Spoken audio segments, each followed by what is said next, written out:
Shima Beigi, hello. Hello. I'm very pleased to have this conversation with you.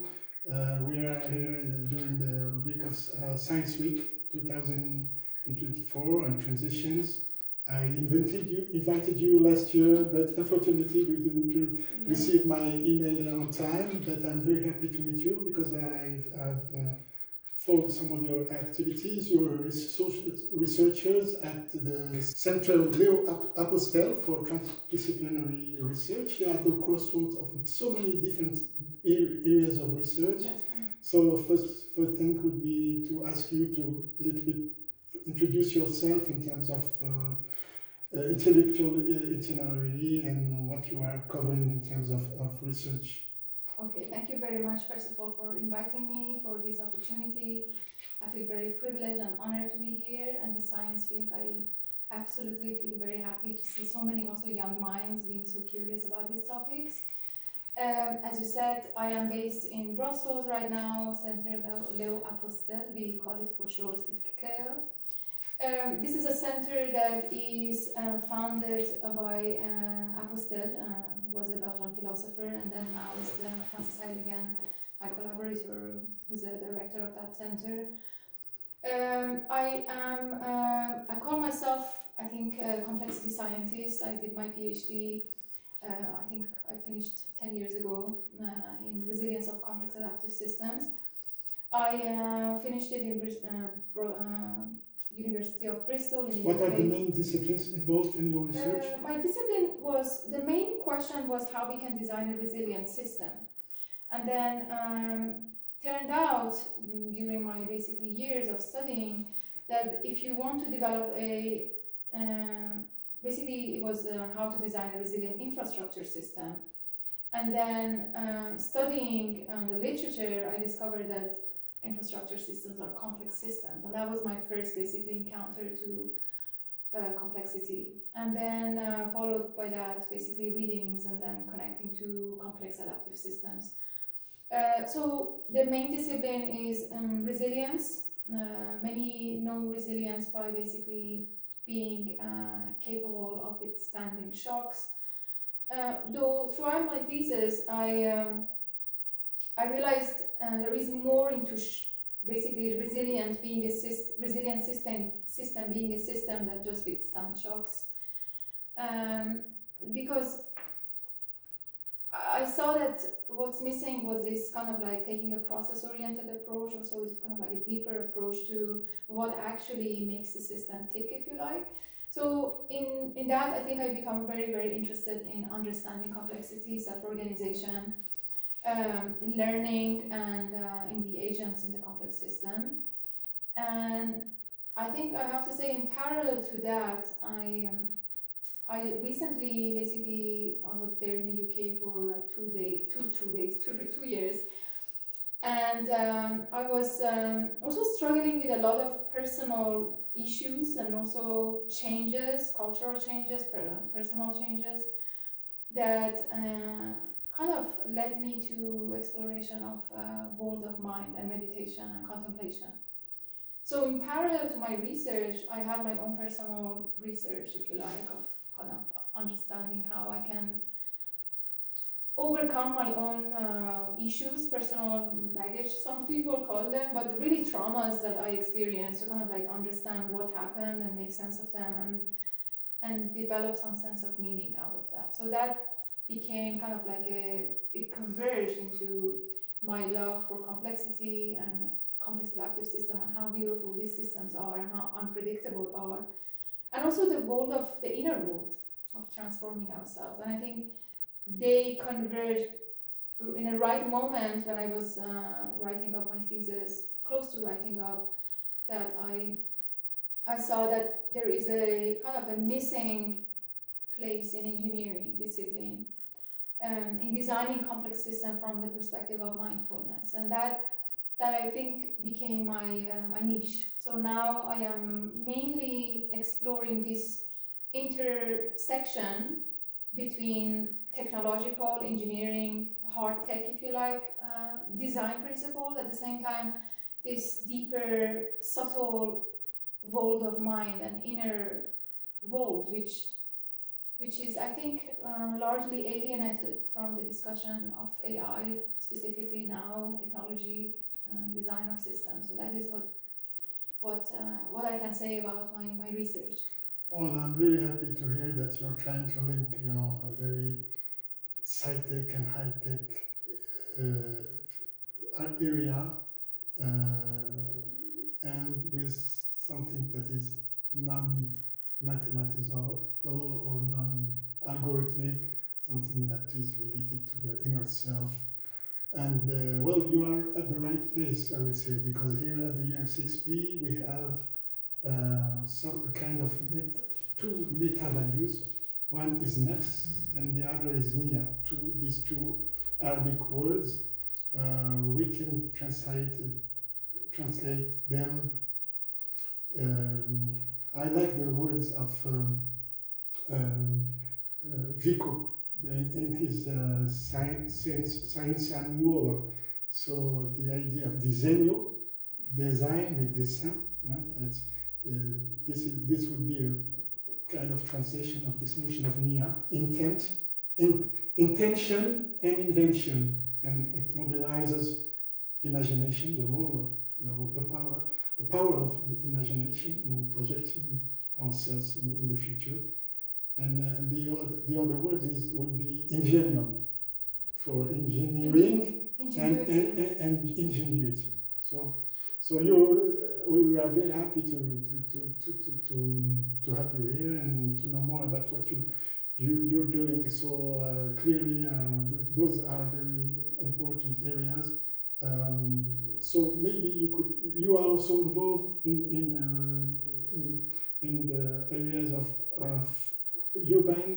urbanity, smart cities. So it's another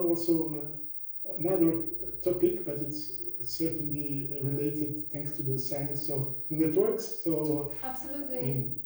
So I think maybe I give a little bit of backstory how I got engaged with cities. I'm not an urban scientist, and I think I'm happy that I'm not an urban scientist, and I'm coming from this different, I think, place to cities, because I think being like specifically trained in cities, I think you can be a little bit maybe you can pay more attention to kind of like this architecture or built infrastructure of cities as a way of like deciding what a city can be like. So, but coming from a network and complexity point of view, I think that would give this organic, I think, viewpoint to cities.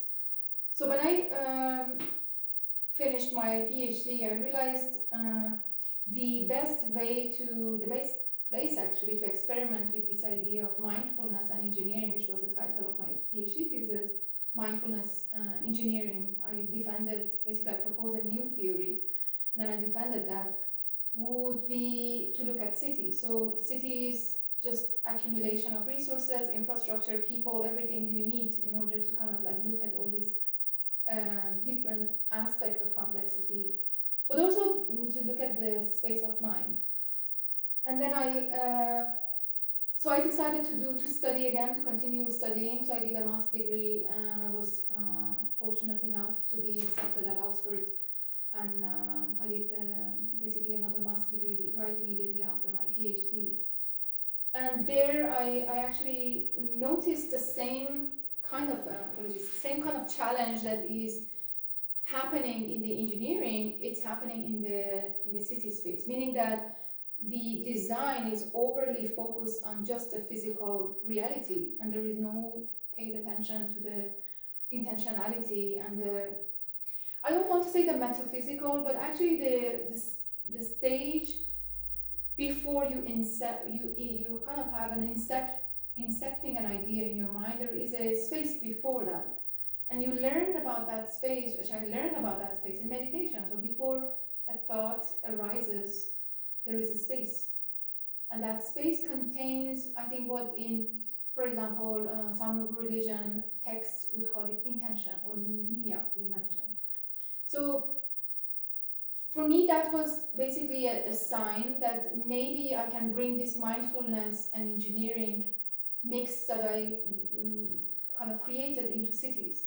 And from that came my vision of basically a mindful smart city. So what would be a city that its smartness isn't just limited by the technological devices, isn't just smart because you have integrated so many sensors and AI and basically technological capabilities into the fabric of a city, and you call it smart. So what would happen if you enlarge on that definition? So that was basically I think I found a lot of home, I would say a niche, for example, for myself, that I want to actually enlarge on this smartness and include humanity and this, I think, aspect of us, the inner world that is alienated from design even. I will ask you now a kind of provocative question, because I share some of the different research areas that you're working in. I worked on religion, I worked on urban cities, complexity. And how would you react to someone who would say, well, you are at the crossroads of many different sectors, disciplines, areas? Is that too superficial? How can we avoid the risk of being superficial in working in so many different research areas? Sorry, it's maybe... No, I think it's actually a great question. Because I remember, I go back again in time, the first reaction I got when I decided to bring mindfulness into my thesis. This is an engineering department, and majority of PhDs are looking at hardcore data, which I also looked at into kind of like critical attacks on infrastructure. There is data you can look into, but ultimately what led to those basically failures, it wasn't necessarily the design, it also the human side of it. So you cannot just look at the data into and then decide, well, if I want to build a resilient system, I just tweak the data, I just look at the data, and I just don't want to include human side. So the reaction I got was a little bit, I think, kind of like some sort of like a defensive attitude. But I felt like this is what I need to do. I mean, this morning we were listening to this AI presentation, and some of them said just follow your feelings, and I think that's what I did. And it is possible that if you bring so many disciplines together, you can run the risk of being a generalist and not knowing exactly the point of focus.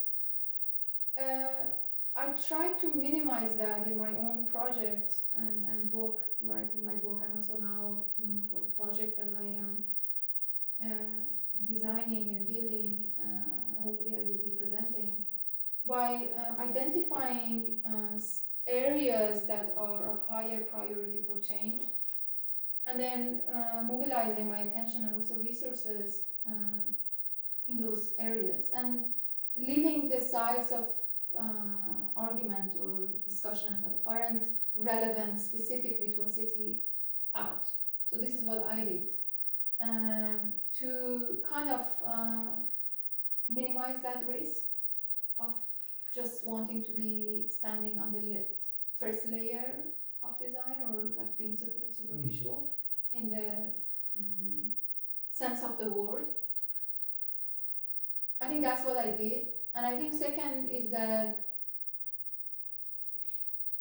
I think the point of complexity science is to find common grounds, and then those common grounds would be actually the common denominator that you can look into.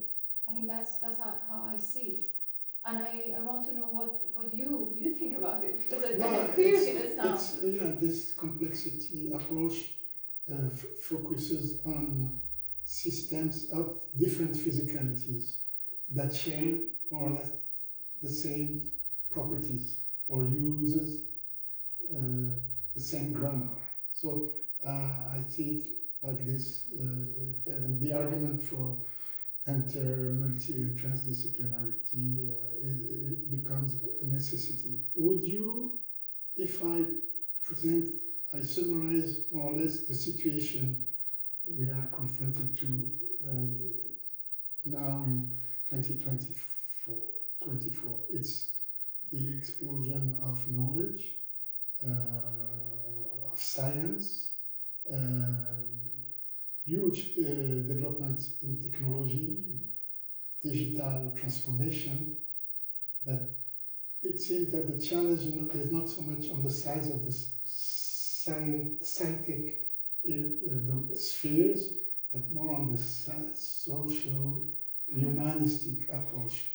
Would you agree that this is the most challenging issues on the side of social human sciences? I do agree with that, and I think that's a great observation. I mean, I argue like very, I think, passionately that we need more than technology to design a smart system, any system. And what do I mean by more than technology? I call it you need a techno-socio-psycho-spiritual layer in order to build a system that is resilient and it's sustainable. Sustainable not in the sense of like 17 sustainability goals, but sustainable in the sense of really in long term. You don't fall into the pessimism, doomism, or even exclusion of others from the conversation. And this is what is happening in Europe, right now. in the US, everywhere. Like I think this is what is the current problem is actually that. And I also want to mention that with a colleague of mine, Francis Heiligen, we recently published a paper that is called Technosocial Dilemma, that we specifically spoke about the transition to digital societies and digitalization, how it is impacting the psychological aspect and dimension of our societies. So definitely I think the challenge isn't just a technological challenge. I think we are more technologically capable that we can handle it actually. And I think if you go to urban dialogue, there is this famous quote by Jane Jacob who said, we are expecting too much of our buildings and too little of ourselves. And I think the same could be said about we expect too much of this technology and too little of ourselves. And my position as a human first and then as a scientist is to actually maybe we should look inside. Maybe we should look at the world that we are living also internally, and then also bringing that into dialogue, because more and more, apologies, I mean, I just finished this part, is that more and more we're moving into cities. We're not just like agents without any inner role. We're bringing our traumas, we're bringing our worldviews, we're bringing our memories, belief systems, ideologies. This is also a big collective consciousness space that is left out of conversation. So I think that is the challenge. For me, this is really actually an urgent challenge. I would be very interested in kind of expanding on this and bringing more people into this dialogue. And what is a possibilist approach concerning this inner world that is subject to depression, anxiety, trauma because of the pace of development and technological development and changes that happen, is that we could rely on old technology of the self.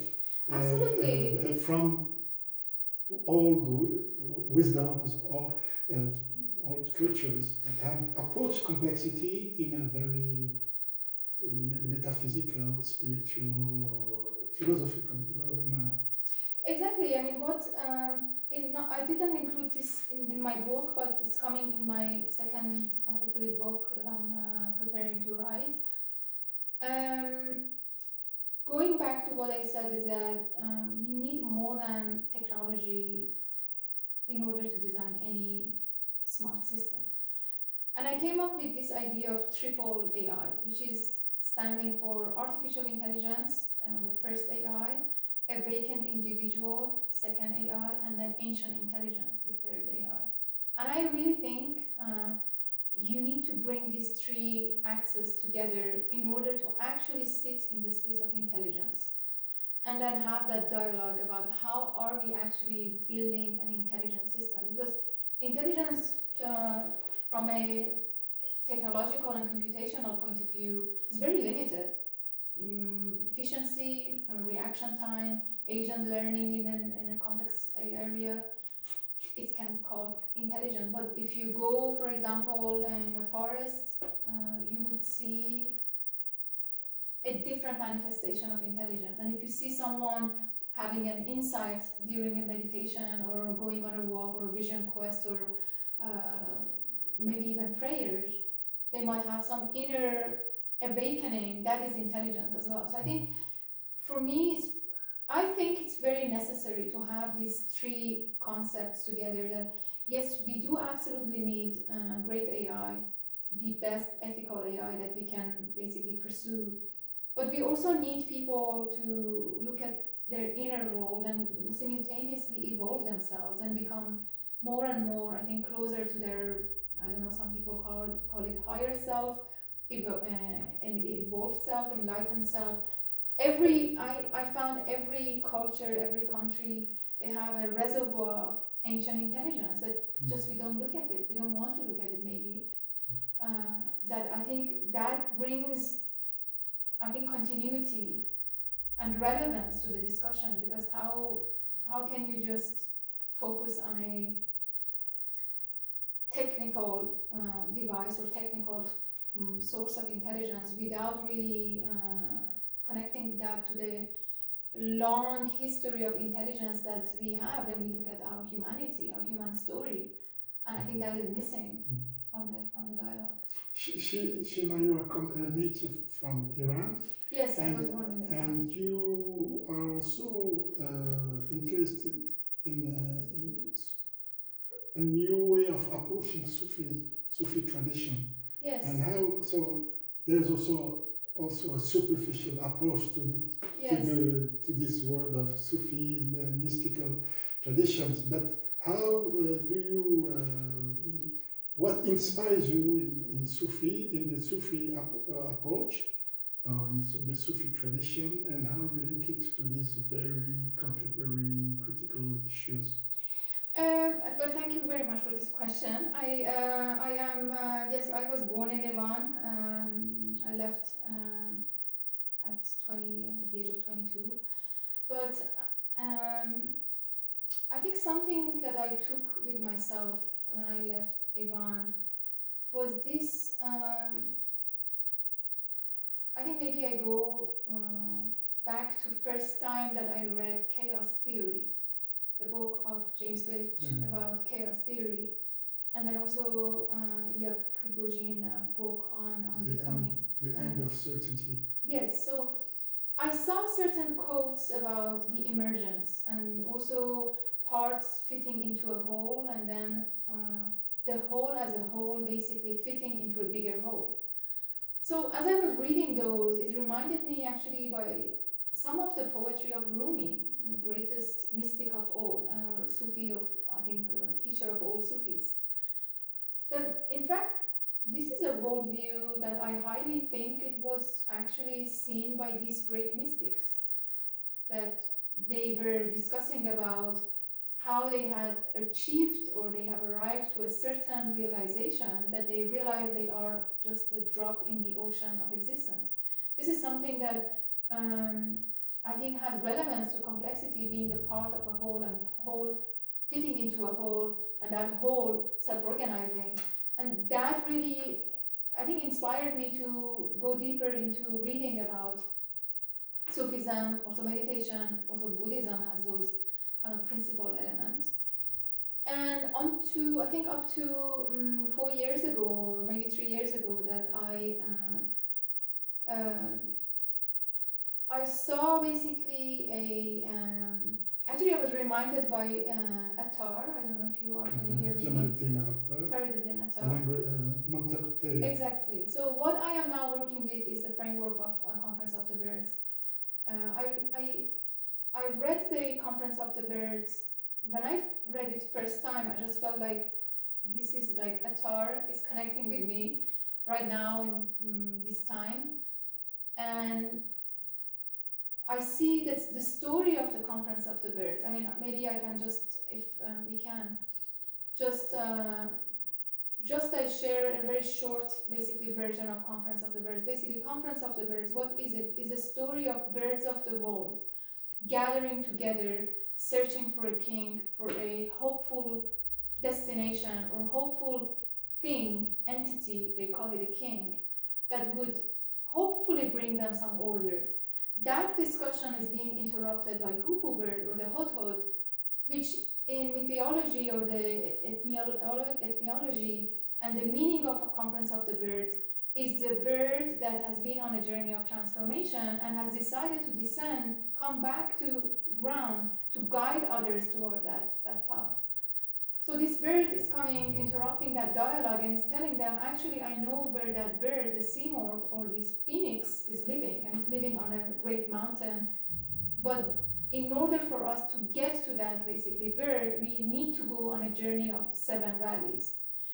Those 7 valleys, what are those 7 valleys? Well, we need to fly. Each of these birds coming from different basically background and species, that for me is actually a profound reflection of Attar to the current society. We see an eagle sitting to a nightingale and then a parrot. That's our world. We see America, China, Africa, Iran, all of these countries that can be represented as these birds, which Attar, basically points of Attar in using the birds is actually an allegorical way to penetrate into a absolutely abstract dialogue to bring basically humanity into a contact with their capacity to improve their state of consciousness. So each of these birds, in my analysis, stand for a station of consciousness in our awakening and in our awareness. And there are 7. So the first is the valley of quest. I think we are here right now. I mean, everybody is a science week. They're asking the question of where are we going? Lost in the quest. Lost in the quest. And then after that, we are entering into a valley of basically love, or valley of knowledge, then valley of unity, then valley of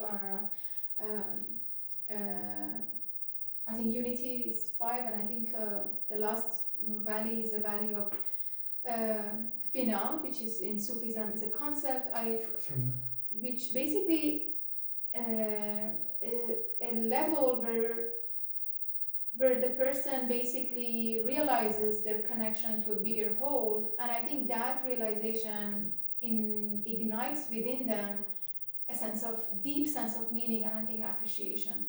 So why I think what I felt when I read the Conference of the Birds, I felt like actually this is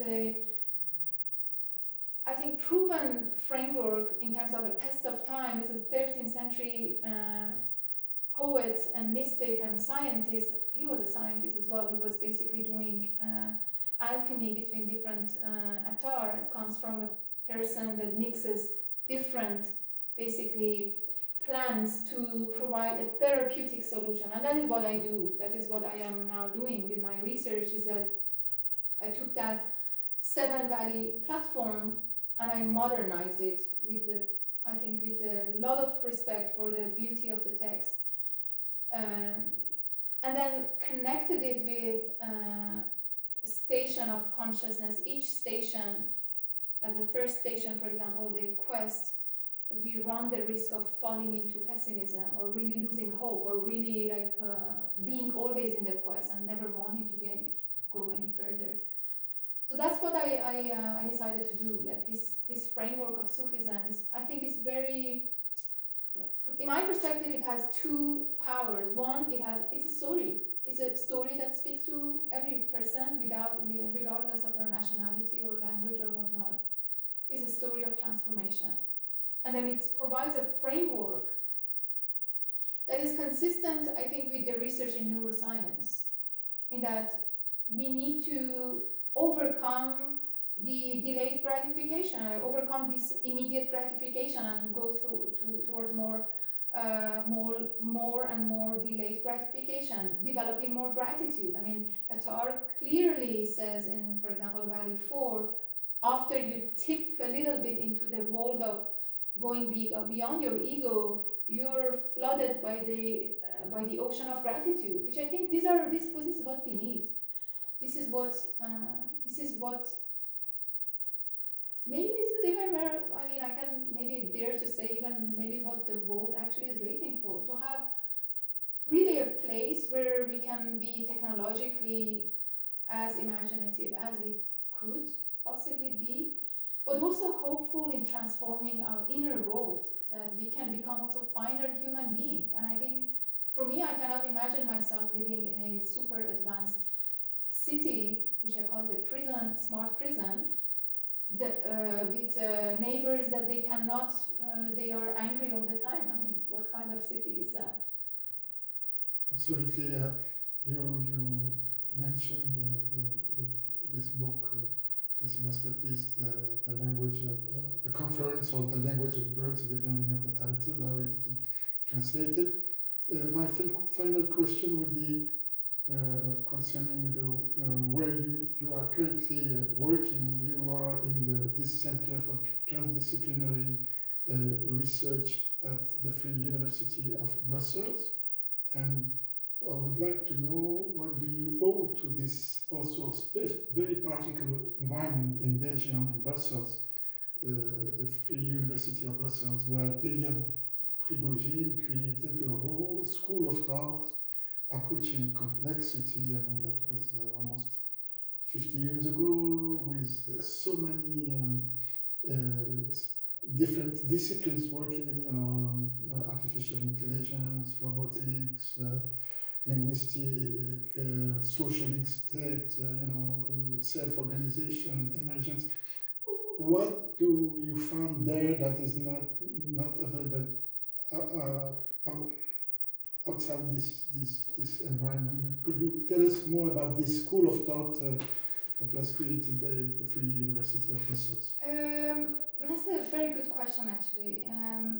The first thing I found at CLEA, I think, first of all, I came to Brussels specifically when I read papers of Francis Heidegger, which is kind of like one of these key figures at the center.